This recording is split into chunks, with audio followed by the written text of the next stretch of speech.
এবারে ঈদে আপনার বাজেট কত? তেমন বেশি না, 50-40 হাজারের মতো।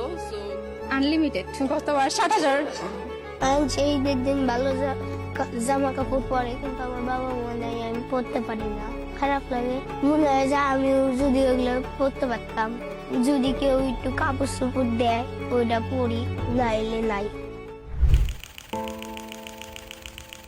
আর এই খারাপ কাপড় চোপড় পরে গেলে মসজিদে ঢুকছিস কে, মসজিদের তো বাইরে বাইরে এসব করে। এই জন্য ঈদের নামাজ পড়তে যায়। এই পৃথিবীতে কিছু শিশু আছে যাদের শৈশব কেটেছে রাস্তায়। যেখানে খেলনা থাকার কথা ছিল সেখানে আছে ক্ষুধা আর সংগ্রাম। যেখানে পরিবার থাকার কথা ছিল সেখানে আছে একাকিত্ব। এরা হলো আমাদের সমাজের সেই শিশুরা যাদের আমরা বলি পথ শিশু।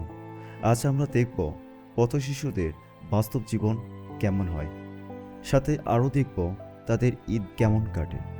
জেটেমসি গ্লোবাল ফাইলসে আপনাদেরকে স্বাগতম। ভিডিওটি শেষ পর্যন্ত দেখার জন্য অনুরোধ করা হলো। মাঝে মাঝে স্কুলে পড়ি। আমি ষোলো সালে পারি, ক খ দেখতে পারি, ABCD দেখতে পারি, 1-2 পারি 20 পর্যন্ত। ছোট থাকতে আমার বাবা তো গেছে গা, কিন্তু আমি যখন একটু বড় হই ওই সময় তো আমার মাও তো আমারে ছুঁয়ে গেল গা। ঈদের সময় কেউ মাঝে মাঝে কাপড় দেয়, কেউ দেয় না। আবার ভালো জুতা নাই, জুতা থাকলে, একটা টুপি থাকলে, পাঞ্জাবি থাকলে, পায়জামা থাকলে পরে দা সুন্দর হইয়া মসজিদে গেলে সবাই বলবো ভালো ঘরের ছেলে।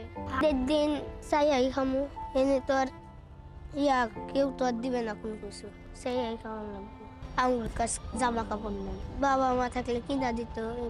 কিন্তু আমার একটা নতুন প্যান্ট আছে, ওই প্যান্ট কেউ যদি না কাপড় চোপড় দেয় ঈদের দিন, তাহলে ওই প্যান্ট পরেই কাটায় দেবো।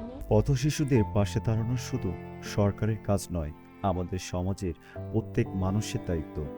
আমরা চাইলে ছোট ছোট কাজের মাধ্যমে তাদের জীবনের বড় পরিবর্তন আনতে পারি। অনেক পথ শিশু স্কুলে যেতে পারে না। আমরা চাইলে ফ্রি শিক্ষা, বই বা খাতা দিয়ে তাদের পড়াশোনার সুযোগ করে দিতে পারি। অনেক সময় তারা অনেক ক্ষুধার্ত থাকে। আমরা খাবার, কাপড় এবং প্রয়োজনীয় জিনিসপত্র দিয়ে তাদের সাহায্য করতে পারি।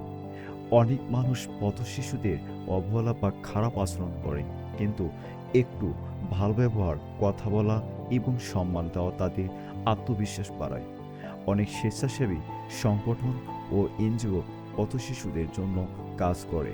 আমরা চাইলে তাদের সাথে যুক্ত হয়ে সাহায্য করতে পারি। সমাজে অনেক মানুষ এই সমস্যাটা বুঝে না। ভিডিও, পোস্ট বা আলোচনা করে আমরা মানুষকে সচেতন করতে পারি। একটি ছোট সাহায্য একটি পথ শিশুর জীবনে পরিবর্তন আনতে পারে। আমরা যদি সবাই একটু করে পাশে দাঁড়াই, তাহলে তাদের ভবিষ্যৎ অনেক সুন্দর হতে পারে।